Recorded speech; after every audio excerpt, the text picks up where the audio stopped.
Assalamualaikum warahmatullahi wabarakatuh. Alhamdulillahi rabbil alamin. Wassalatu wassalamu ala ashrafil mursalin. Nabiyina wa maulana Muhammadin wa ala alihi wa sahbihi ajma'in. Wa ashhadu an la ilaha illallah wahdahu la syarika lah. Wa ashhadu anna Muhammadan abduhu wa rasuluh. Sallallahu alaihi wa ala alihi wa sahbihi wa sallama tasliman katsira. Thumma amma ba'd. Alhamdulillah, kembali kita melanjutkan pelajaran kita membahas buku tafsir salat. Dan insyaallah kita akan melengkapi tafsir dari bacaan tasyahud. Terakhir yang telah kita baca adalah sampai pada kalimat Assalamu alayka ayyuhan nabiyyu wa rahmatullahi wa barakatuh. Assalamu alayka, keselamatan untuk Anda wahai Nabi. Kemudian kita lanjutkan dengan kalimat warahmatullah.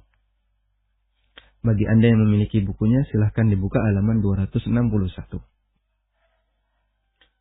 Kalimat warahmatullah, rahmat Allah, jika digandengkan dengan salam, maka makna salam dan rahmat menjadi saling melengkapi. Kalimat rahmatullah, jika digandengkan dengan salam, maka maknanya menjadi saling melengkapi. Salam berarti doa agar dihindarkan dari sesuatu yang tidak kita sukai. Sedangkan rahmah berarti doa agar mendapatkan apa yang diinginkan. Sehingga ketika itu digandengkan, maka kita mendoakan agar orang itu terhindarkan dari apa yang tidak dia sukai, terhindarkan dari mara bahaya, terhindarkan dari potensi yang merugikannya. Dan yang kedua, dia mendapatkan apa yang dia inginkan. Imam Ibnu Utsaimin rahimahullah mengatakan, "Fa'anta ba'da an da'auta li Rasulillah sallallahu alaihi wasallam bis salam, da'auta lahu birrahmah." Setelah engkau mendoakan Nabi sallallahu alaihi wasallam agar beliau mendapatkan keselamatan, selanjutnya engkau mendoakan Nabi sallallahu alaihi wasallam dengan rahmat. Liyazula anhul marhuba wa yahsulu lahul matlubu. Liyazula anhul marhubu wa yahsulu lahu al-matlub. Agar sesuatu yang ditakuti dari beliau itu menjadi hilang. Sesuatu yang dibenci, sesuatu yang ditakuti, sesuatu yang tidak disukai, itu menjadi hilang. Dan beliau mendapatkan apa yang diharapkan. Dan itulah gabungan antara salam dengan rahmat. Berikutnya adalah doa keberkahan. Wa barakatuh. Assalamu alayka ayuhan nabi wa rahmatullahi wa barakatuh. Untuk tambahan wa barakatuhu di riwayat Umar bin Khattab radhiyallahu anhu tidak disebutkan. Sehingga beliau hanya mengucapkan salam, Assalamu alayka ayuhan nabi wa rahmatullah. Dan di riwayat yang lain disebutkan wa barakatuhu. Barakah adalah bentuk jamak dari barokatun. Jamaknya barokatu, barokatun, yang artinya berkah. Secara bahasa artinya adalah semakin tumbuh dan bertambah kebaikannya. Kita mendoakan agar beliau mendapatkan keberkahan setelah wafatnya beliau sallallahu alaihi wasallam. Dan bentuk keberkahan itu adalah semakin bertambahnya pengikut dan berkembangnya ajaran beliau sallallahu alaihi wasallam.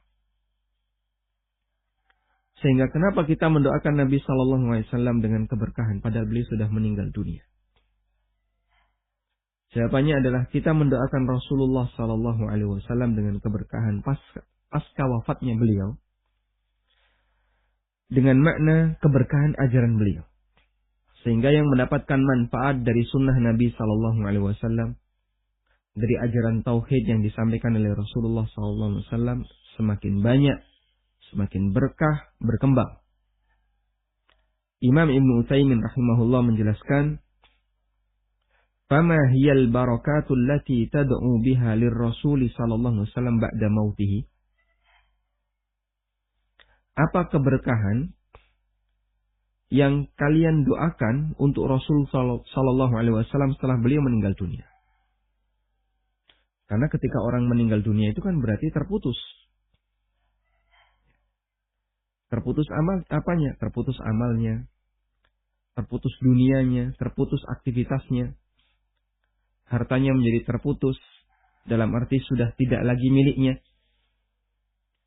Demikian pula amalnya menjadi terputus, dalam arti dia sudah tidak lagi bisa menambah pahala untuk amalnya, dan seterusnya. Lalu kenapa kita mendoakan keberkahan untuk Nabi Sallallahu Alaihi Wasallam? Jawabannya adalah ajaran Nabi Sallallahu Alaihi Wasallam tidak terputus. Dan ketika semakin banyak pengikut beliau, maka akan semakin banyak pahala yang Allah berikan kepada beliau. Dan Allah Subhanahu wa taala janjikan dalam Al-Qur'an bahwa Nabi sallallahu alaihi wasallam akan mendapatkan pahala yang tidak pernah putus. Allah berfirman, "Wa inna laka la ajran ghaira mamnun." Dan engkau Muhammad akan mendapatkan pahala yang ghairu mamnun, yang tidak pernah putus. Dan pahala yang tidak pernah putus, meskipun Nabi SAW sudah meninggal dunia, di antara bentuknya adalah pahala yang diberikan oleh Allah kepada beliau karena umat Muslim yang mengikuti ajaran beliau SAW. Karena seperti yang kita tahu dalam agama kita, berlaku sistem MLM dalam masalah pahala. Sehingga ada upline, ada downline. Maka ketika downline ini mengamalkan ketaatan, upline-nya turut mendapatkan pahala. Maka Rasulullah Sallallahu Alaihi Wasallam beliau mendapatkan pahala dari semua ketaatan yang dilakukan oleh umat manusia, dari semua ibadah yang dilakukan oleh kaum muslimin. Karena beliaulah yang pertama kali mengajarkan. Sehingga kita bisa membaca Al-Fatihah. Karena Nabi SAW yang pertama kali ngajari. Kita bisa salat. Kita bisa membaca Al-Quran. Kita bisa berzikir dan seterusnya. Karena beliau SAW yang pertama kali mengajarkannya. Maka saat Anda membaca Al-Fatihah, sudah otomatis Rasulullah SAW akan turut mendapatkan pahalanya. Itu otomatis. Kenapa disebut otomatis? Karena beliaulah yang pertama kali mengajarkan. Maka ketika ada orang yang menghadiahkan pahala Fatihahnya, mau dia hadiahkan maupun tidak dihadiahkan, otomatis Rasulullah SAW turut mendapatkan pahalanya. Karena itu kritik yang disampaikan oleh para ulama terkait masalah kebiasaan orang yang menghadiahkan Al-Fatihah, dan itu sudah ada sejak masa silam. Mereka menyampaikan, kalian mau hadiahkan dan tidak kalian hadiahkan, otomatis Nabi Shallallahu Alaihi Wasallam mendapatkan pahalanya. Dan kita melakukan sholat, kita melakukan puasa, kita melakukan berbagai macam ibadah, tidak ma'ruf di masyarakat, itu kita hadiahkan untuk Rasulullah Shallallahu Alaihi Wasallam. Nggak pernah kan kita lihat misalnya, ya, orang sebelum sholat lalu dia mengucapkan ihdaan ila hadirati Rasulillah sallallahu alaihi wasallam. Ini sebagai hadiah ke hadirat Rasulullah sallallahu alaihi wasallam. Tidak kita jumpai orang mengucapkan kalimat seperti itu atau yang semisalnya. Sehingga di negara kita atau di masyarakat secara umum tidak kita jumpai ada orang yang menghadiahkan sholat atau menghadiahkan puasa Ramadan, atau menghadiahkan pahala-pahala yang lainnya. Tidak kita jumpai. Terus bagaimana? Sekalipun kita tidak menghadiahkan, Rasulullah Sallallahu Alaihi Wasallam turut mendapatkan pahalanya. Karena beliaulah yang pertama kali mengajarkan. Sehingga bentuk keberkahan itu adalah kita memohon kepada Allah agar ajarannya semakin berkembang, dalam arti yang mengikutinya semakin banyak, ya, sehingga pahala yang didapatkan Nabi Shallallahu Alaihi Wasallam semakin meluas. Maka bagian dari cinta Nabi Shallallahu Alaihi Wasallam adalah kita ajarkan masyarakat untuk mengikuti sunnah beliau, bukan mengikuti buatan manusia. Karena kalau ada orang yang melakukan ibadah yang itu bukan ajaran Nabi Shallallahu Alaihi Wasallam, ini ditinjau dari sisi tadi ya, berarti dia melakukan praktek yang bukan dari turunan ajaran Rasulullah Sallallahu Alaihi Wasallam. Padahal yang berlaku tadi adalah ketika dia melakukan ibadah yang diajarkan Nabi Sallallahu Alaihi Wasallam, lalu Rasulullah Sallallahu Alaihi Wasallam dapat pahalanya. Apalagi jika ada orang yang justru dibalik, yang sunnah disingkirkan, yang tidak sesuai sunnah diajarkan. Sehingga malah justru dia menggantikan apa yang diajarkan oleh Rasulullah Sallallahu Alaihi Wasallam dengan ajaran yang lain. Nah, seperti yang dilakukan oleh sebagian orang-orang liberal ya, di mana mereka melakukan pendangkalan terhadap praktek yang dilakukan oleh kaum muslimin dalam ibadah dan akidahnya. Itu salah satu di antara muaranya adalah agar semakin jauh dari sunnah Nabi Sallallahu Alaihi Wasallam. Tapi di saat yang sama digantikan dengan yang lain. La haula wala quwata illa billah. Baik, kita lanjutkan penjelasan Imam Ibnu Utsaimin. Beliau menjelaskan, "Wa ma hiyal barakatul lati tad'u biha lirrasul sallallahu alaihi wasallam ba'da mautihi?" Keberkahan apa yang kalian doakan untuk Rasul sallallahu alaihi wasallam setelah kematian beliau? Fa fi hayatihi, kata beliau, ketika beliau masih hidup, mumkinun ayyubaraka lahu fi ta'amihi, fi kiswatihi, fi ahlihi, fi amalihi. Ketika beliau masih hidup, mungkin kita doakan keberkahan untuk makanan beliau, untuk pakaian beliau sehingga awet, untuk keluarga beliau, untuk perbuatan beliau. Fa'ammal barakatu ba'da mautihi, sedangkan keberkahan setelah wafatnya beliau sallallahu alaihi wasallam, fa bi kasrati atba'ihi wa ma yattabi'u fihi, adalah dengan semakin banyaknya pengikut beliau, wa ma yattabi'u fihi, dan berkembangnya ajaran beliau, sehingga sunnah Nabi sallallahu alaihi wasallam semakin merata, semakin banyak dikenal orang.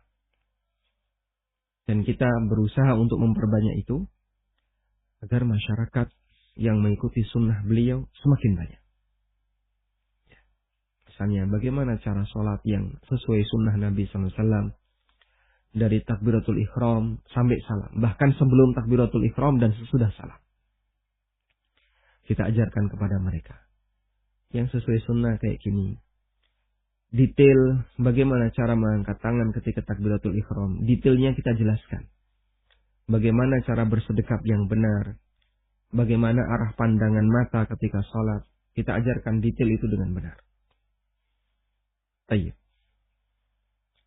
Kemudian setelah kita menyampaikan salam untuk Nabi Sallallahu Alaihi Wasallam,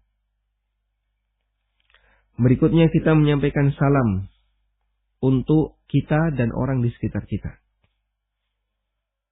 Assalamu alaina, keselamatan untuk kami. Kata kami di sini mencakup semua yang hadir ketika sholat, baik imam, makmum, termasuk para malaikat yang menyaksikan kegiatan sholat yang dilakukan oleh kaum muslimin. Dan dari sini kita memberi salam untuk diri kita sebelum yang lain. Al-Hafidh Ibnu Hajar menjelaskan, qauluhu assalamu alaina ustudilla bihi ala istihbabi al-bada'ati bin nafsi fid du'a. Perkataan dan doa yang dibaca ketika tasyahud, assalamu alaina wa ala ibadillahi sholihin, karena lanjutannya ini, assalamu alaina wa ala ibadillahi sholihin, ini dijadikan dalil anjuran untuk mengawali doa untuk kepentingan pribadi terlebih dahulu. Sehingga ketika kita berdoa, maka kita mohon kepada Allah kebaikan untuk pribadi, baru untuk orang lain. Baik, saya nggak tahu apakah karena diinspirasi oleh prinsip seperti ini ataukah tidak. Ya. Dalam upaya mitigasi, ketika terjadi kondisi potensi bencana, ya, kita itu kan diajari selamatkan diri sendiri dulu, baru orang lain. Itu semua dalam upaya mitigasi. Kalau terjadi misalnya perubahan tekanan udara di pesawat, maka turun apa? Turun oksigen, masker oksigen. Yang dilakukan adalah pakai dulu masker Anda, baru menolong yang lain. Dan seperti itu pula dalam prinsip doa. Rabbighfirli wali walidayya. Rabbighfirli waliman dakhala baitiya mu'mina. Rabbighfirli wali fulan. Ya Allah, ampunilah aku dan ampunilah kedua orang tuaku. Jadi didahulukan diri sendiri baru orang lain. Ampunilah aku dan ampunilah orang lain. Rabbana ighfir lana wa li ikhwanina alladzina sabaquna bil iman. Ya Allah, ampunilah kami dan ampunilah saudara-saudara kami yang telah mendahului kami dalam iman. Dan doa yang semisal dalam Al-Quran cukup banyak. Allah Subhanahu wa ta'ala mengajarkan agar didahulukan doa untuk pribadi, baru untuk yang lain. Selanjutnya kalimat wa'ala ibadillahi salihin, dan keselamatan untuk para hamba Allah yang saleh. Dan di sini mencakup semua hamba Allah yang saleh, baik di langit dan di bumi, baik yang hidup maupun yang sudah meninggal, baik dari kalangan manusia, malaikat maupun jin. Karena kalimatnya wa'ala ibadillahi as-salihin, dan untuk seluruh hamba Allah yang saleh. Dan kalimat ini diajarkan oleh Nabi SAW, karena dulu sahabat itu ketika sholat, mereka mengucapkan salam untuk orang-orang tercintanya. Assalamu alayka ayuhan nabi, assalamu ala Abi Bakrin, assalamu ala Umar, assalamu ala walidi, assalamu ala fulan, ala fulan. Keselamatan untuk Anda wahai Nabi, untuk Abu Bakar, untuk Umar, untuk kedua orang tuaku, untuk ini, untuk ini, untuk ini. Dia sebutkan nama-namanya. Lalu oleh Nabi SAW, wah kalau kayak gini jadinya panjang. Sehingga orang kalau misalnya senang dengan teman-temannya satu kelas, yang jumlahnya 40, ya, sebutkan satu-satu. Ya. Atau dia senang dengan, atau dia punya keluarga besar dan ingin dia doakan semuanya, Masya Allah. Nanti dia akan sebutkan satu-satu. Oleh Rasulullah SAW diajari, Assalamu alayna wa ala ibadillahi salihin. Karena jika engkau mengucapkan kalimat seperti ini, itu mencakup seluruh hamba yang saleh di langit dan di bumi. Oke. Kemudian di sini ada catatan. Orang yang tidak salat, berarti dia tidak mau mendoakan kaum muslimin. Karena doa Assalamu alayna wa ala ibadillahi salihin hanya dibaca ketika salat. Dalam fatwanya Al-Qaffal menyatakan, meninggalkan salat berarti mengganggu seluruh kaum muslimin. Masya Allah. Karena orang yang salat memberi salam untuk seluruh hamba Allah yang saleh. Sehingga meninggalkan salat berarti mengurangi hak seluruh hamba yang saleh dan kaum muslimin. Dan termasuk dia tidak mendoakan Nabi SAW kalau dia tidak membaca salawat. Maka saat orang yang salat tapi dia tidak mengucapkan dan dia tidak pernah memberi salam dan salawat kepada Nabi SAW, berarti dia pembenci Rasulullah SAW. Artinya tidak memberikan kebaikan untuk Nabi SAW. Itu konsekuensi dari dari kondisi seseorang ketika dia tidak melaksanakan sholat. Baik. Ini dikutip oleh Ibnu Hajar dalam Fathul Bari. Beliau mengutip keterangan Al-Qaffal bahwa orang yang tidak melaksanakan sholat, Al-Qaffal ulama mazhab Syafi'iyah, orang yang tidak melaksanakan sholat berarti dia telah tidak memberikan kebaikan bagi kaum muslimin. Walhamdulillah. Selanjutnya kita beralih kepada kalimat syahadat. Kalimat asyhadu an la ilaha illallah wa asyhadu anna Muhammadan abduhu wa rasuluh. Aku bersaksi la ilaha illallah. Kemarin sudah kita sampaikan ya. Jadi di sini terjadi apa? Terjadi ihalah.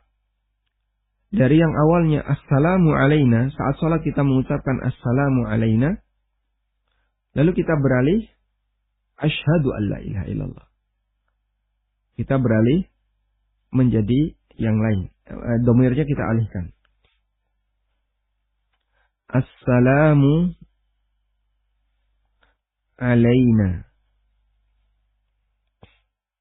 Di sini menggunakan domir apa? Menggunakan kata ganti kami. Lalu kita ganti, begitu kita syahadat, kita mengucapkan asyhadu alla ilaha illallah.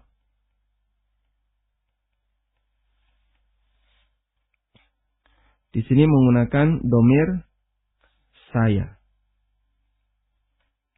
Maka terjadilah perubahan domir dari domir kami ke domir saya. Ini disebut dengan ihalah atau iltifat,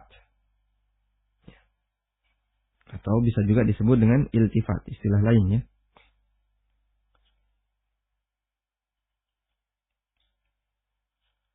Dan bentuk ihalah atau iltifat seperti ini, salah satu di antara tujuannya ketika kita membaca tulisan, salah satu di antara tujuannya adalah mimbabil intibah, agar menyadarkan pembaca. Sehingga ketika terjadi perubahan, dia sadar, oh kok sudah berubah. Karena kondisi itu kalau monoton, membosankan ya. Begitu ada perubahan, orang jadi sadar. Itu kalau dia paham. Kalau tidak paham ya sama saja. Baik. Dan kemarin juga kita sampaikan bahwa kenapa syahadat itu menggunakan aku atau saya? Karena syahadat tidak bisa diwakilkan. Sehingga setiap orang yang bersyahadat harus atas nama pribadinya. Kita kembali ke sini. Kalimat syahadat selalu dinyatakan dengan kata ganti tunggal. Aku, bukan kami. Meskipun sebelumnya kita mengucapkan assalamu alaina, keselamatan untuk kami. Karena persaksian tidak bisa diwakilkan. Raghib al-Asfahani menjelaskan makna syahadat. Asyhadatu qaulun sadirun an ilmin hasala bimusyahadati basiratin au basarin. Syahadat adalah perkataan yang bersumber dari ilmu. Dan Allah ajarkan dalam Al-Quran, wa ma syahidna illa bima alimna. Ada di surat Yusuf. Wa ma syahidna illa bima alimna.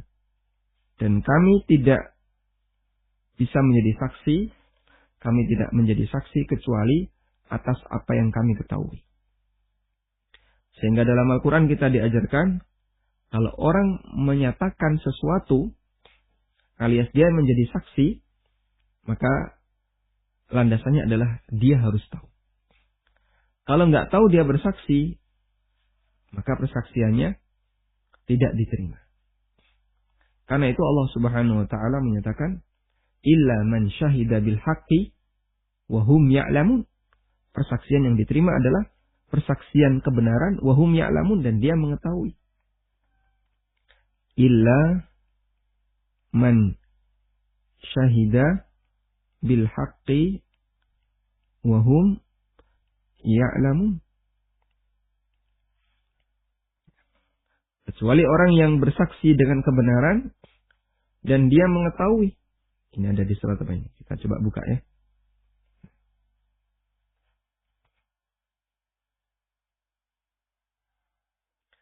Syahida bil haqqi.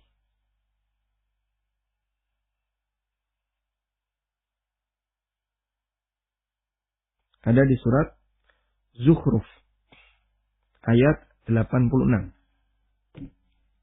Di surat Zukhruf ayat 86.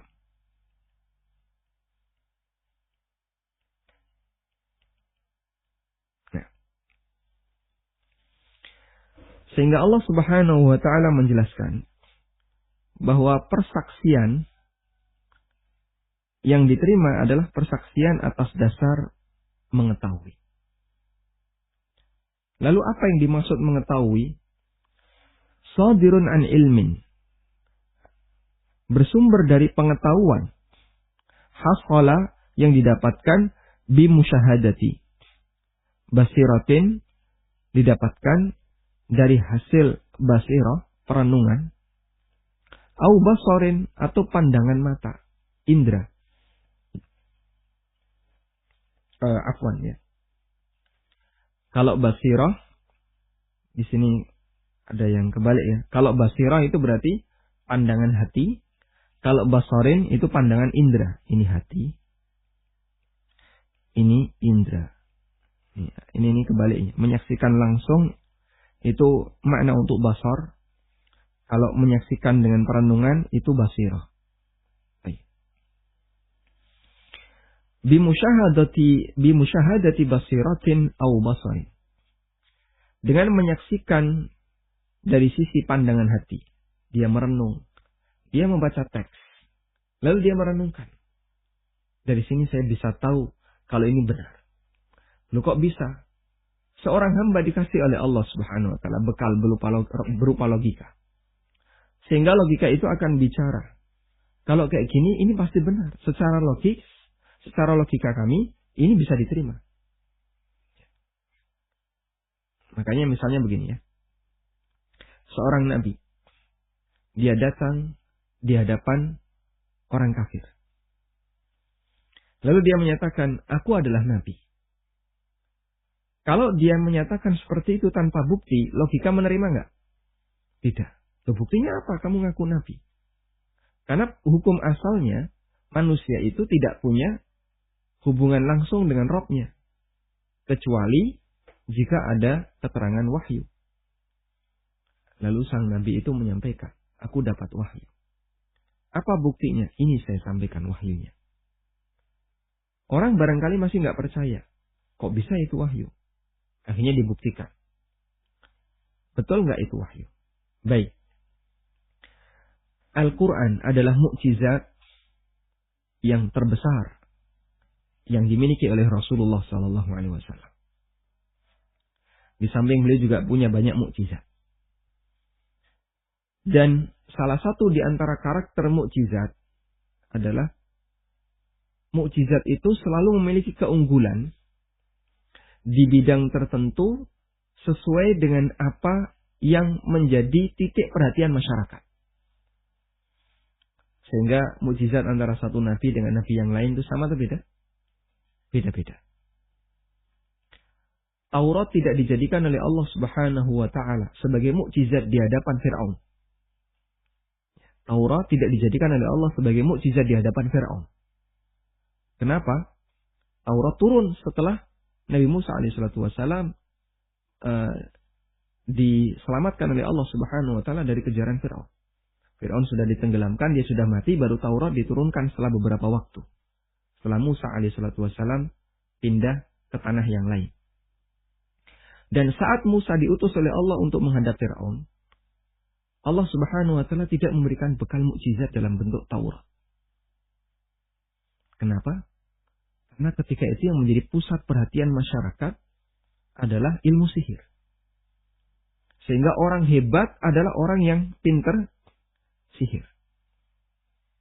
Maka Allah Subhanahu wa taala berikan mukjizat kepada Nabi Musa alaihi salatu wassalam berupa tongkat yang itu luar biasa. Kesaktian tongkat ini, kehebatan tongkat ini bisa mengalahkan semua tukang sihir. Sehingga mereka terheran. Keheranan itulah yang menunjukkan ini tidak mungkin kalau bukan dari Tuhan. Akhirnya tukang sihirnya masuk Islam. Tukang sihirnya masuk Islam. Karena tukang sihir tahu, ini nggak mungkin sihir. Padahal awalnya Musa disebut sebagai tukang sihir. Yang Allah sebutkan dalam Al-Quran ya. Liyukhrijakum min ardikum bisihrihi.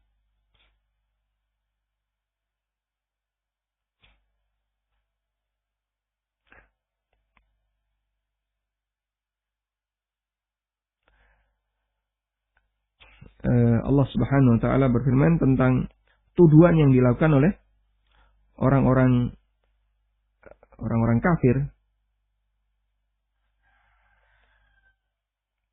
min ardikum.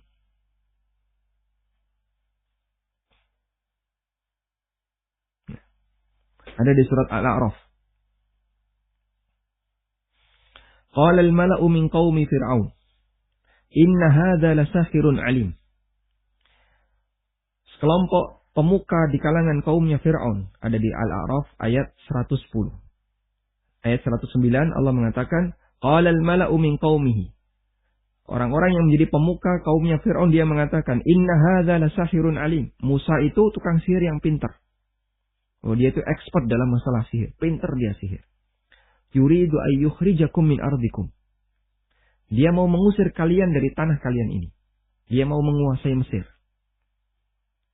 Itu tuduhan yang disampaikan oleh para pemuka di kalangan kaumnya Fir'aun.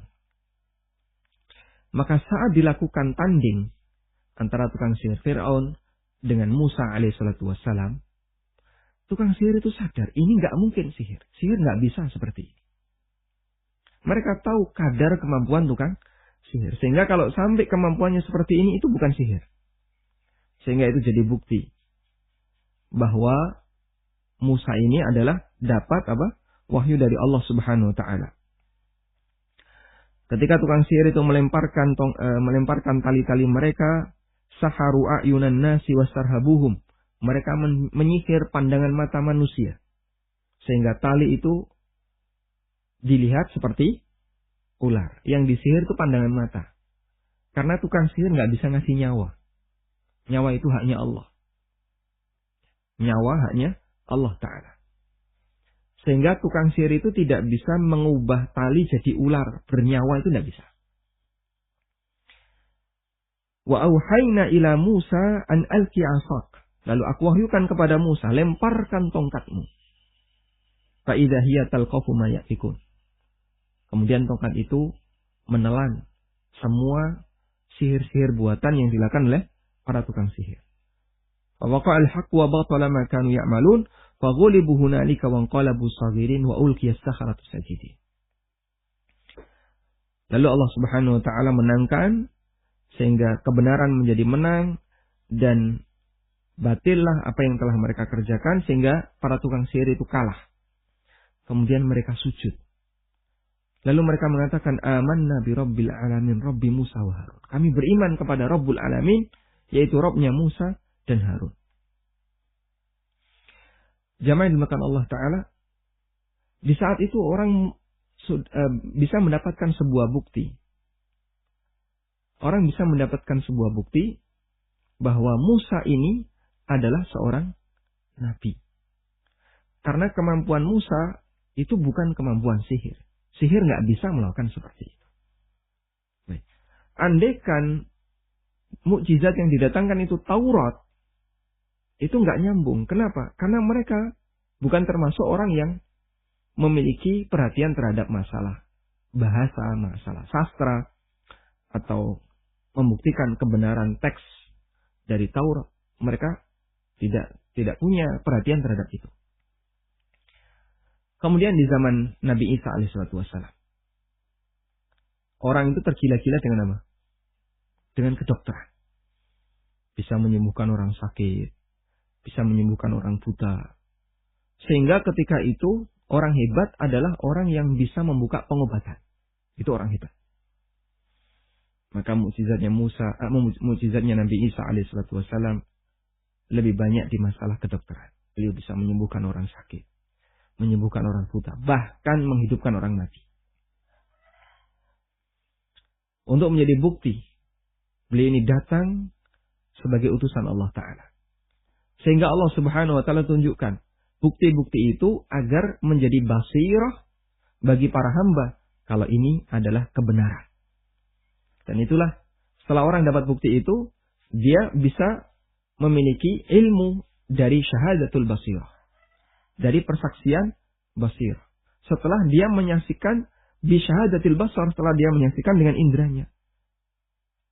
Bentuk seperti ini tidak mungkin. Itu bukan Nabi. Pasti itu datang dari Nabi. Baik. Dan mukjizat itu diberikan oleh Allah Subhanahu wa Ta'ala sesuai dengan kekuatannya, itu sesuai dengan rentang masa dakwahnya para nabi. Sehingga begitu masa dakwahnya sudah berakhir, mukjizat itu berakhir. Makanya mukjizat Nabi Musa alaihissalam tidak lagi dipergunakan di zaman nabi-nabi setelahnya. Mukjizat Nabi Sulaiman tidak lagi dipergunakan di zaman nabi-nabi setelahnya. Kenapa? Karena masa dakwahnya sudah berakhir. Dan kita mengetahui bahwa para nabi itu masa dakwahnya sesuai dengan waktu yang Allah tetapkan. Sehingga ada yang masa dakwahnya hanya sampai wafatnya nabi itu. Ada yang lebih panjang sedikit sesuai dengan waktu yang Allah tetapkan. Dan masa dakwahnya Nabi Muhammad SAW sampai kapan? Sampai kiamat. Sejak beliau diutus sampai kiamat. Berarti mukjizat itu harus relevan. Harus selalu punya nilai ketahanan dari sejak beliau diutus sampai kiamat. Dan Al-Quran bisa membuktikan itu. Di zaman Rasulullah SAW, manusia itu tergila-gila dengan apa? Sastra. Bahasa. Maka Allah turunkan Al-Quran sebagai mukjizat pertama. Sehingga mukjizat pertamanya Nabi SAW bukan membelah bulan. Beliau juga tidak dikasih oleh Allah tongkat lalu bisa berubah jadi ular. Bukan itu. Karena perhatian masyarakat itu pada saat itu terhadap masalah sastra. Al-Quran datang. Dan mereka mengakui tidak ada kitab di muka bumi ini, tidak ada kalimat di muka bumi ini yang lebih indah daripada apa yang dibaca oleh Nabi Muhammad SAW, yaitu Al-Quran. Dan itu kehebatan sastranya Al-Quran. Baik. Sejalan dengan perkembangan waktu, perhatian masyarakat terhadap masalah sastra sudah mulai berkurang. Di zaman kita kan orang tidak mengagungkan sastra lagi, nggak kayak dulu ya. Kalau dulu ada Abi Yasin, ada Marah Rusli, ada siapa lagi? Para penyair-penyair. Dulu bangsa Indonesia masih menghormati sastra. Sekarang hampir di semua dunia kayaknya sudah tidak begitu perhatian dengan masalah sastra. Termasuk juga orang Arab sendiri. Tidak seperti dulu. Kalau dulu perhatian mereka terhadap masalah sastra besar. Kalau sekarang tidak sebagaimana dulu. Dan kita mengetahui itu. Dan sekarang orang itu tergila-gila dengan apa? Sains, teknologi. Dan Quran membuktikan bahwasanya Al-Quran adalah kitab yang tidak pernah bertentangan dengan berbagai macam penemuan-penemuan teknologi di masa belakangan. Sehingga ketika Quran menyinggung tentang masalah embriologi, Quran menyinggung tentang masalah astronomi, Quran menyinggung tentang masalah apalagi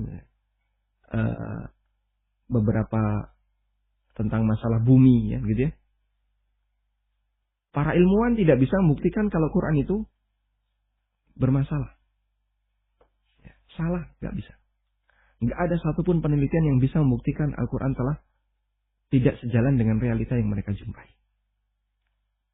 Dan bahkan banyak ilmuwan Muslim yang kemudian mengangkat bahwa pernyataan dalam Al-Quran tentang masalah embriologi, tentang masalah ini, sejalan dengan penemuan yang ada di zaman sekarang. Nah, yang terbukti kan tahapan-tahapan manusia diciptakan. Padahal dalam pandangan sebagian orang Nasrani di masa silam, begitu manusia itu menikah, lalu melakukan hubungan badan, kok tercipta hamil, itu jadilah manusia kecil. Ya, jadi manusia kecil. Sudah ada kepalanya, sudah ada tangan, kakinya, ada badannya, tapi kecil, gitu ya. Mungkin cuman sebesar kelingking. Terus nanti membesar, jadi bayi gede baru lahir. Selama sekian bulan. Islam kan tidak menceritakan tentang, Al-Quran tidak menyebutkan tentang itu. Al-Quran menyebutkan tentang apa? Tahapan. Dari mulai alaqah. Nanti alaqah berubah jadi mudghah. Mudghah ya, berubah jadi idham. Kemudian fakasawnal idhama lahma. Kemudian idham itu dibungkus dengan daging. Ada tahapan-tahapan. Turun 14 abad silam menjelaskan tentang itu. Dan ketika ilmu tentang masalah embriologi semakin canggih, orang bisa membuktikan ini benar sesuai dengan apa yang kami lihat. Jadi apa? Basar, musyahadatul basar membenarkan. Teks itu sesuai dengan apa yang mereka lihat. Musyahadatul basirah seharusnya juga membenarkan. Oh, berarti ini tidak mungkin. Itu buatan manusia, tidak mungkin. Itulah bukti kebenaran dari status beliau sebagai utusan Allah Subhanahu wa ta'ala. Nah, ketika premis 1 benar, premis 2 benar, premis 3 benar, berarti kesimpulannya adalah premis yang lain pasti benar. Kalau mau dibuktikan semuanya ya silahkan. Meskipun ya, Al-Quran bukan kitab ilmu pengetahuan. Al-Quran bukan kitab sains. Al-Quran bukan kitab teologi, bukan kitab kedokteran, bukan. Tapi ada sebagian ilmu kedokteran yang disinggung di Quran. Ada sebagian ilmu astronomi yang disinggung di Al-Quran. Pak, kok kami tidak menjumpai, katanya Quran menjelaskan tentang sains. Tapi kami tidak dapat penjelasan bahwa nanti manusia akan bisa hinggap di bulan. Itu gimana itu? Berarti Quran kan tidak sesuai dengan realita. Baik. Andaikan klaim manusia berhasil hinggap di bulan itu benar, anggaplah misalnya benar ya. Anggaplah misalnya benar. Wallahu a'lam. Sampai sekarang kan dunia masih belum percaya 100%. Anggaplah misalnya benar. Atau ada orang yang melakukan eksplorasi terhadap planet Mars. Anggaplah misalnya terjadi keberhasilan sehingga orang bisa tinggal di planet Mars. Misalnya. Tapi kenapa kok tidak disebutkan dalam Al-Quran? Tidak disebutkan itu tidak sama dengan bertentangan dengan realita. Karena Quran bukan buku sains. Bedakan dua hal ini ya. Menyebutkan pernyataan yang bertentangan realita dengan tidak menyebutkan kenyataan. Itu dua hal yang berbeda. Kalau tidak disebutkan, itu tidak sama dengan Quran bertentangan. Tidak disebutkan. Ada banyak realita di alam ini yang tidak diceritakan oleh Al-Quran. Banyak sekali. Karena kalau semua realita diceritakan dalam Al-Quran, berarti Quran buku takdir. Misalnya, ya, apa ada Pak dalam Al-Quran? Bahwa nanti akan terjadi gempa bumi skala sekian di daerah Bantul. Ya, kejadian gempa 2006 ya. Kejadian gempa 2006. Tidak pernah disebutkan. Padahal itu kan bencana besar. Ya, Quran kalau mau menyebutkan semua realita di alam ini nanti jadinya buku takdir. Atau Merapi jeblok tahun 2010. Atau kejadian apalagi misalnya pesawat jatuh. Kenapa kok tidak disebutkan dalam Quran? Apa Quran harus menyebutkan semua realita? Hasil penemuan ini kenapa nggak disebutkan dalam Quran? Quran tidak menceritakan semua realita. Tapi Quran menyebutkan sebagian dari realita yang ada di alam raya ini. Dan itu baru terbukti setelah manusia misalnya. Atau baru terlihat, bukan terbukti ya. Baru terlihat setelah manusia menemukan berbagai macam penelitian teknologi. Baik. Itulah yang kami maksud dengan syahadah basirah dan basar. Dan walhamdulillah kita meyakini kemukjizatan Al-Quran bertahan sepanjang zaman. Karena masa dakwah Nabi SAW itu terus berlangsung sampai kiamat. Sehingga Quran yang dijadikan oleh Allah sebagai mukjizat berlaku ketika Nabi SAW hidup. Mukjizatnya adalah kehebatan sastranya. Di zaman berikutnya, ketika perhatian manusia itu sudah teralihkan dengan yang lain, mukjizat itu tetap berlaku. Sampai ketika manusia tergila-gila dengan teknologi zaman sekarang. Sehingga disebut orang hebat ketika dia punya sains dan teknologi yang maju. Quran tidak pernah bertentangan dengan itu. Dan bahkan banyak penelitian yang telah dinyatakan oleh Al-Quran. Wallahu ta'ala alam. Wa sallallahu ala nabiyyina Muhammadin wa ala alihi wa sahbihi wa sallam. Bismillah. Yayasan Amal Abadi Indonesia yang dibina oleh Ustadz Amit Nurbaiz Hafizahullah saat ini tengah membangun gedung sekolah dasar Tahfidzul Quran Madinah Islamic Primary School SDTQ MIPS Unit Krajan.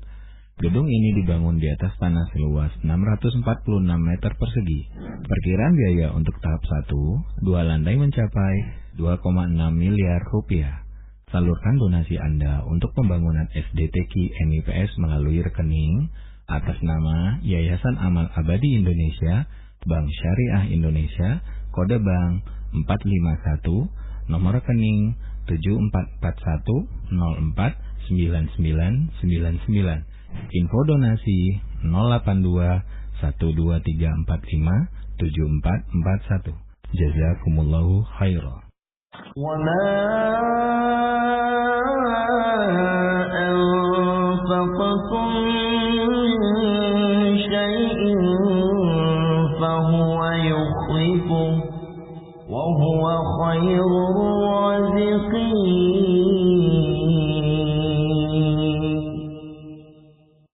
Alhamdulillahirabbil alamin.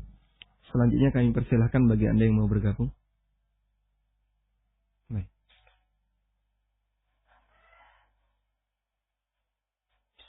Assalamualaikum warahmatullahi wabarakatuh. Waalaikumsalam warahmatullahi wabarakatuh. Bolehkah bacaan-bacaan sholat seperti ruku, sujud, dan duduk di antara dua sujud dibaca di luar sholat dan dijadikan sebagai zikir rutin yang harian, Ustaz? Terima kasih. Wassalamualaikum warahmatullahi wabarakatuh. Waalaikumsalam warahmatullahi wabarakatuh. Bolehkah bacaan dalam sholat dibaca di luar sholat sehingga dijadikan sebagai zikir rutin? Kalimat thayyibah pilihannya sangat banyak. Ada yang dibaca ketika sholat, ada yang dibaca di luar sholat. Dan pada asalnya ketika orang membaca kalimat thayyibah selama maknanya benar dan tidak ada penyimpangan, maka dia boleh baca kapanpun. Sehingga insya Allah tidak masalah jika dia jadikan sebagai zikir rutin. Karena untuk zikir rutin Nabi SAW hanya menyarankan la yazalu lisanuka ratban li dzikrillah. Jadikan lisanmu selalu basah dengan zikir kepada Allah. Sehingga mau membaca subhana rabbiyal a'la, subhana rabbiyal azim, subuhun quddus, rabbul malaikati warruh, atau kalimat-kalimat yang lainnya, silahkan. Insyaallah tidak masalah. Wallahu a'lam. Silahkan. Assalamualaikum warahmatullahi wabarakatuh. Waalaikumsalam warahmatullahi wabarakatuh. Silahkan, Pak. Apa Ustaz mau nanya bedakan? Ini Ustaz terkait tentang hukum memposting foto jualan tetapi menggunakan model pria gitu Ustaz. Jadi apakah hal itu diperbolehkan atau tidak gitu ya. Nah kemudian ada pertanyaan kedua Ustaz terkait tentang hadis bahwa 9 dari 10 pintu rezeki itu adanya di usaha gitu. Nah, apakah hal ini menunjukkan bahwa dari dua penghasilan terbaik dari pegawai atau bekerja dan menjadi pengusaha yang mabrur itu menunjukkan bahwa pengusaha itu lebih mulia atau seperti apa ya yang tepatnya untuk dua jenis profesi ini, Ustaz? Itu aja, Ustaz. Jazakallahu khairan, barakallahu fikum. Assalamualaikum warahmatullahi wabarakatuh. Waalaikumsalam warahmatullahi wabarakatuh. Yang pertama tentang penggunaan model ketika orang berjualan. Ya, memang ini termasuk di antara foto yang dibutuhkan ya. Dan gambar data itu termasuk di antara gambar yang dibutuhkan. Misalnya orang jualan kambing, tapi kambingnya gambarnya siluet. Itu kan tidak mungkin. Ini mana gambarnya? Oh, kita kan tidak boleh pakai gambar bernyawa. Hanya gambarnya siluet. Kalau kayak gitu ya, orangnya nggak bisa jualan kambing. Atau jualan ayam. Maka dia harus menampakkan foto produknya. Nah sekarang kalau jualan baju laki-laki, foto produknya pakai seorang laki-laki. Nah di situ apa sisi manfaatnya? Sisi manfaatnya adalah menunjukkan apa kalau baju itu kepantasan ya. Ini nih dipakai seperti ini pantas. Itu kalau dipakai modelnya kok pantas ya. Tapi kalau saya yang pakai nggak pantas. Oh beda nasib ya. Beda nasib. Ya sisi kepantasan itu maksudnya adalah dari sisi ukuran fisik. Oh ini pantas dipakai oleh seorang lelaki dari sisi coraknya dan seterusnya. Namun jika sekiranya itu bisa digantikan dengan yang lain, misalnya manekin, ya silahkan pakai manekin. Barangkali yang dipermasalahkan adalah dari sisi penampilannya. Yang namanya lelaki dengan rupa yang rupawan, gitu ya. Kan tidak mungkin ya foto model terus secara grade wajahnya di bawah rata-rata itu tidak mungkin. Pasti yang dicari kalau nggak ganteng ya ganteng sekali kan gitu ya.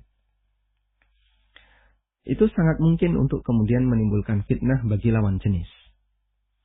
Sebagaimana foto model wanita sangat mungkin untuk menjadi sumber fitnah bagi lelaki. Maka yang bisa kami sarankan, baju itu tidak dipakai di kepala. Ya.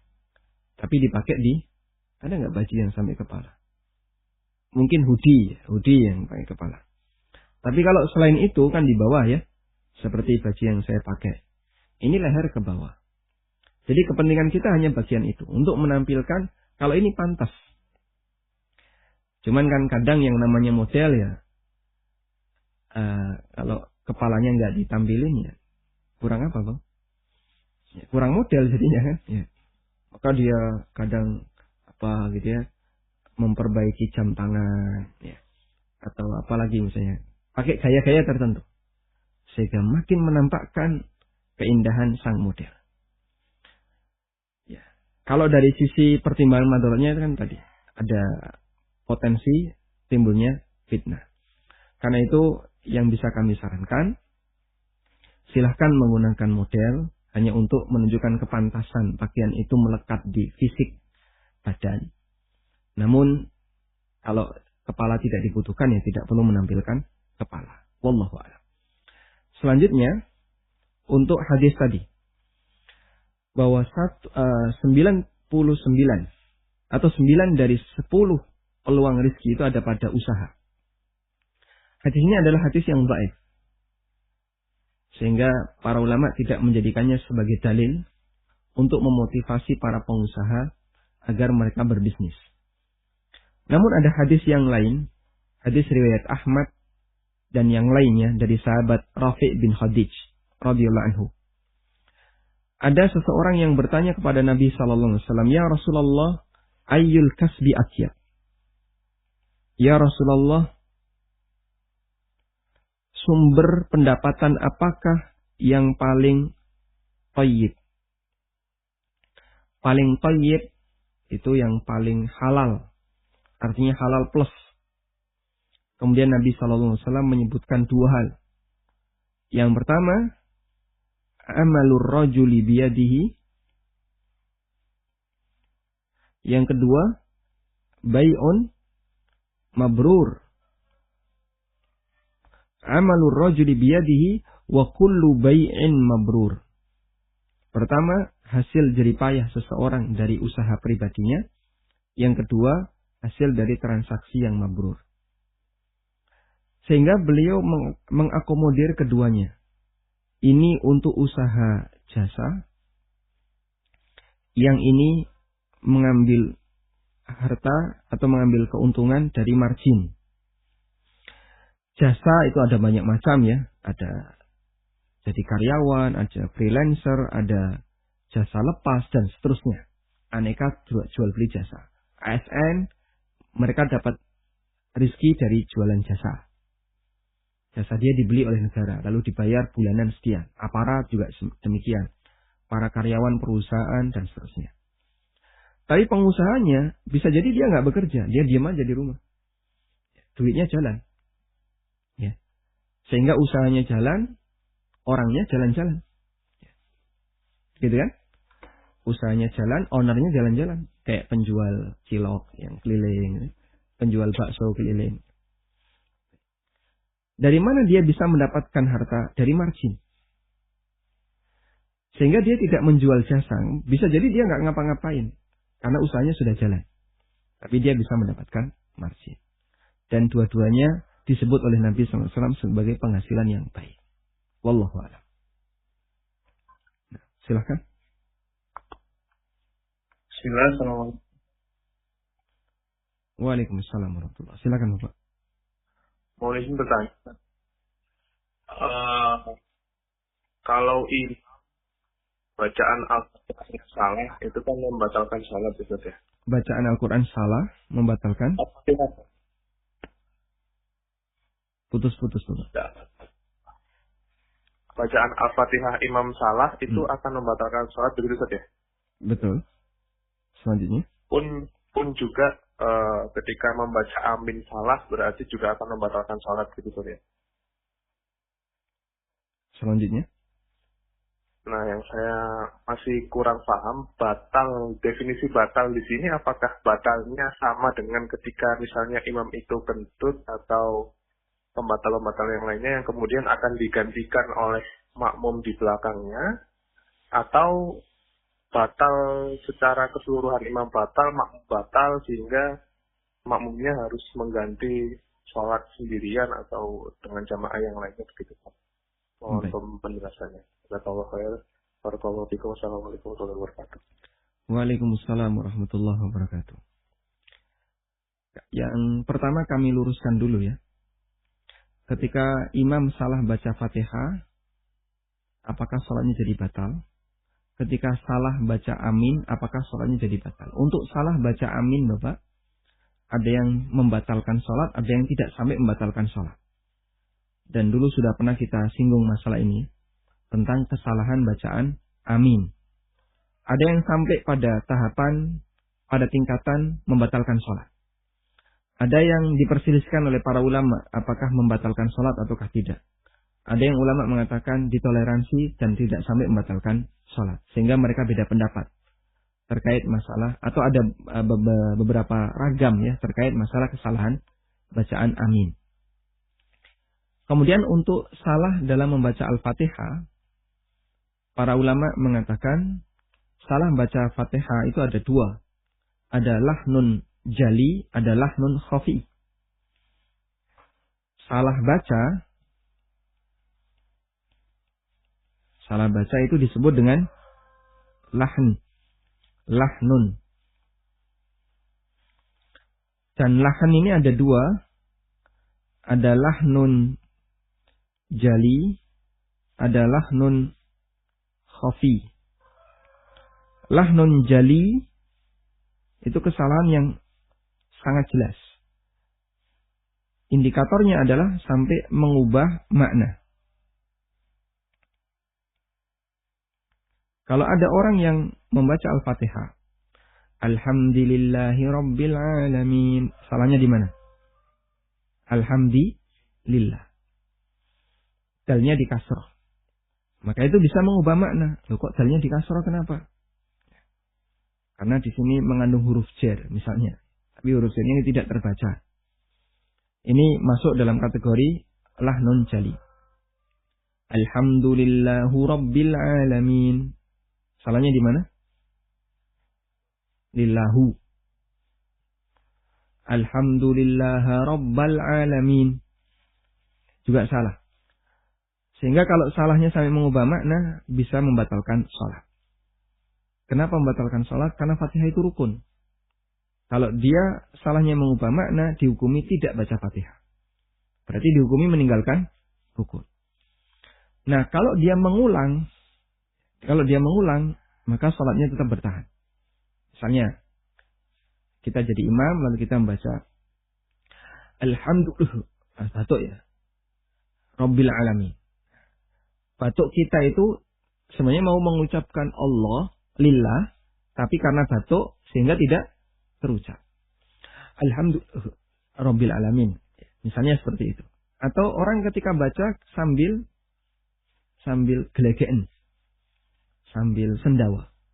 Alhamdulillah Rabbil Alamin. Misalnya ya. Maka di posisi ini, kemudian dia lanjutkan. Ya tidak dihitung baca Fatihah. Kenapa? Ayat pertama nggak lengkap. Dia tadi ketika membaca ayat pertama ada apa? Sendawa yang menyebabkan dia itu kehilangan satu kata. Maka diulang. Kemudian dia ulang. Alhamdulillahirabbil alamin. Dan seterusnya. Insya Allah salatnya sah. Karena dia mengulang di bagian yang salah tadi. Yang kedua adalah lahnun khafi.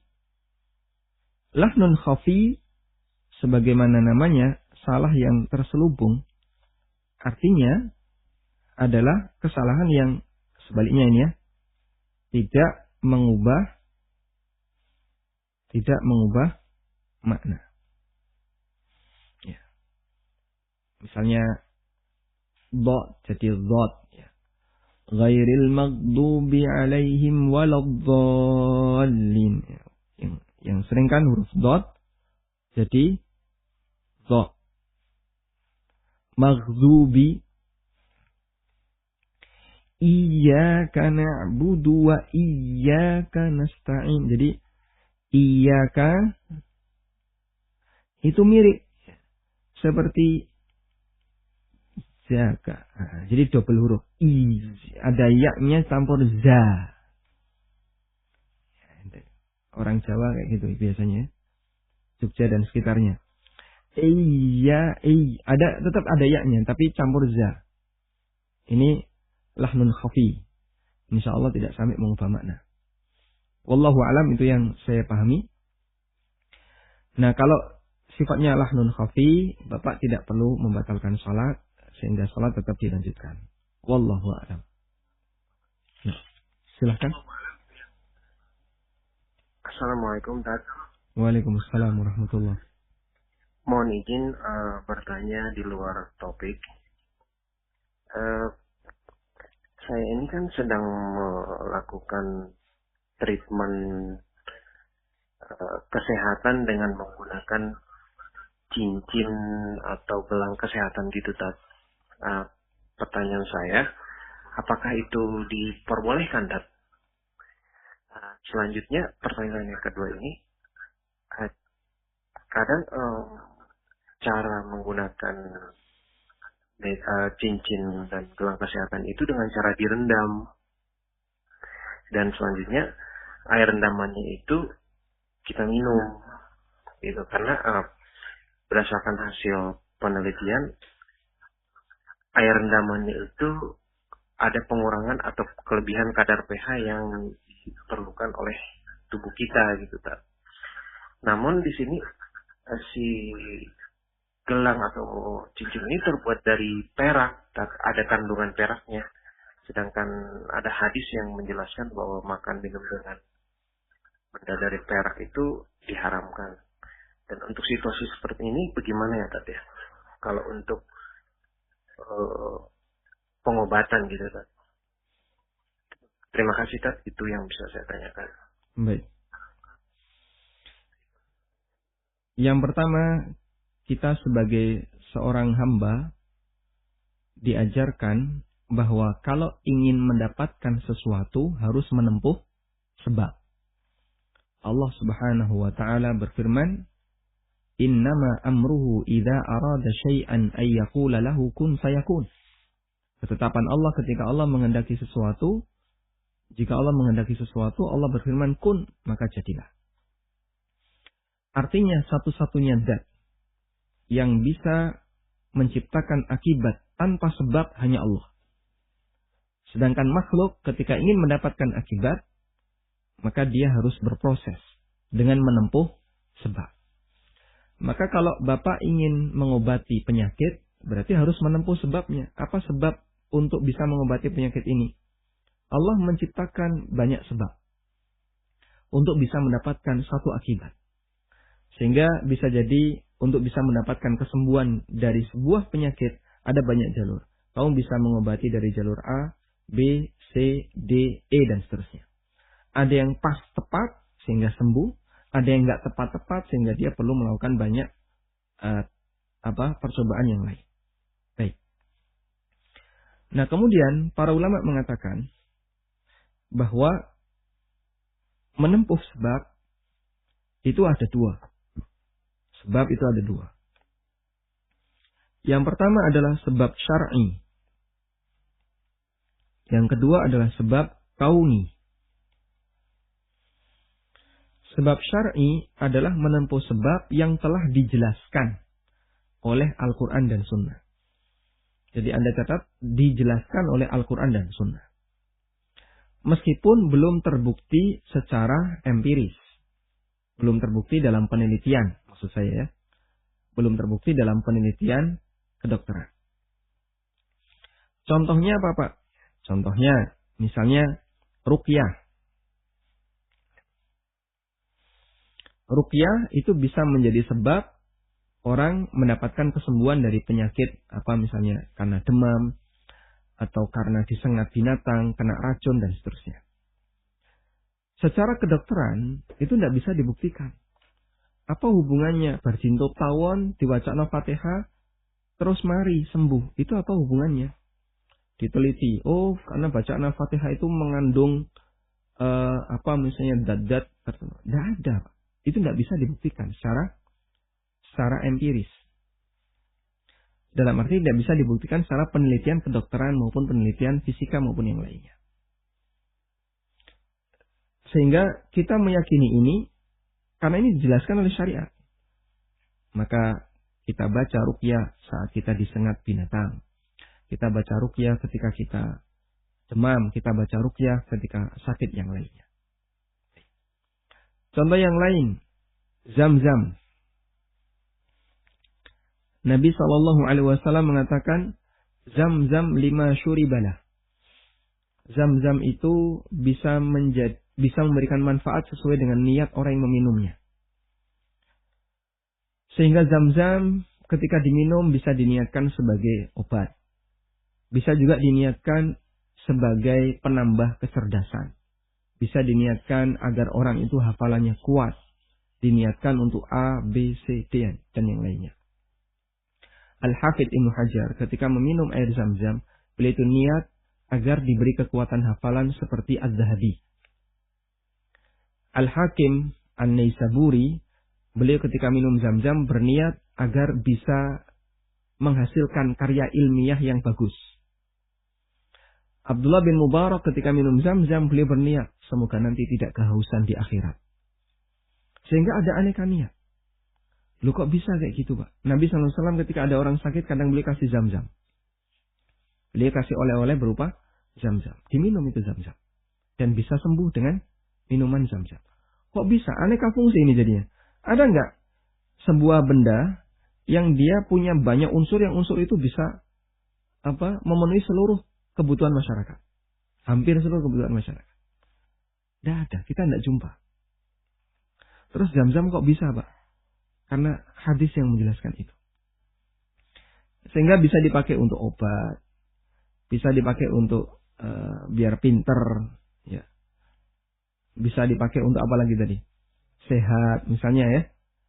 Biar tulisannya bagus. Punya karya ilmiah yang bagus. Dan aneka fungsi yang lain. Secara penelitian kedokteran, fisika, dan yang lainnya, tidak nyambung, tidak bisa. Tapi kita yakin karena dia sebab syar'i. Yang kedua adalah sebab kauni. Sebab kauni ini terbukti empiris. Dia terbukti secara empiris. sesuai dengan disiplin ilmu masing-masing. Sehingga terbukti bisa secara fisika, terbukti secara kimia, terbukti secara medis, dan disiplin ilmu yang lainnya. Oh, terbukti Pak, kami telah melakukan ini, terbukti. Selama itu terbukti, insya Allah bisa dijadikan sebagai sebab kauni. Sehingga kita tahu misalnya, paracetamol, obat das ngeluh. Ya. Kemudian apalagi misalnya, obat ini metilprednisolon, ini obat anti nyeri misalnya. Dan aneka anti inflam ya. Dan aneka obat-obat yang lainnya, misalnya ya. Nah sekarang kalau yang seperti ini tadi ya, gelang kesehatan. Apakah Bapak punya bukti? Kalau secara syar'i kan jelas tidak ya, karena kita tidak mendapatkan penjelasan. Pakailah gelang biar kamu sehat ya. Sehingga tinggal dilakukan pembuktian secara kauni. Apakah secara fisika, secara medis atau secara kimiawi itu terbukti? Kalau Bapak bisa atau Bapak mendapatkan penjelasan secara ilmiah itu terbukti, silahkan dipakai. Karena jika sebab itu tidak terbukti secara syar'i, nggak ada dalilnya, juga tidak terbukti secara kauni, tidak ada bukti empirisnya, maka menjadikan ini sebagai sebab jatuh pada perbuatan kesyirikan. Jadi sebab yang tidak terbukti, tapi dipakai secara kauni dan secara syar'i, tapi tetap dipakai, ini jatuh pada perbuatan kesyirikan. Seperti jimat. Kamu kalau mau sugih, gegem. Kakek ini, pegang kuat-kuat. Ya. Nah, nanti kalau ada orang kaya, sodori dia. Nah, nanti kamu jadi ketularan kaya. Nah itu secara syar'i tidak ada, terbukti juga tidak. Kamu kalau mau sakti, kamu pakai sabuk ini, nanti kamu kebal. Secara syar'i tidak ada, secara kauni juga tidak ada. Nah, saya tidak tahu dengan detail ya, apakah gelang yang Bapak miliki itu terbukti itu atau tidak. Kalau Bapak yakin itu terbukti, silakan dipakai. Kalau nggak yakin, jangan dipakai. Kemudian tentang minuman yang dikasih gelang perak. Apakah boleh diminum? Hadis yang menyebutkan adalah bejananya, wadahnya. Kita dilarang minum menggunakan wadah emas atau perak. Makan dengan menggunakan piring emas atau perak. Tapi kalau di sini ada benda yang berupa perak kemudian dicelupkan, apakah ini juga dilarang? Wallahu a'lam. Hadis yang menyebutkan itu adalah wadahnya. Bukan di dalam ini ada sesuatunya. Karena itu yang kami ketahui, jika sebatas seperti ini ya, ada perak di dalam air lalu kita minum, insya Allah tidak masalah. Ya. Karena di sini sifatnya hanya dia dicelupkan, bukan menjadi wadah. Wallahu ta'ala alam, demikian yang bisa kita sampaikan.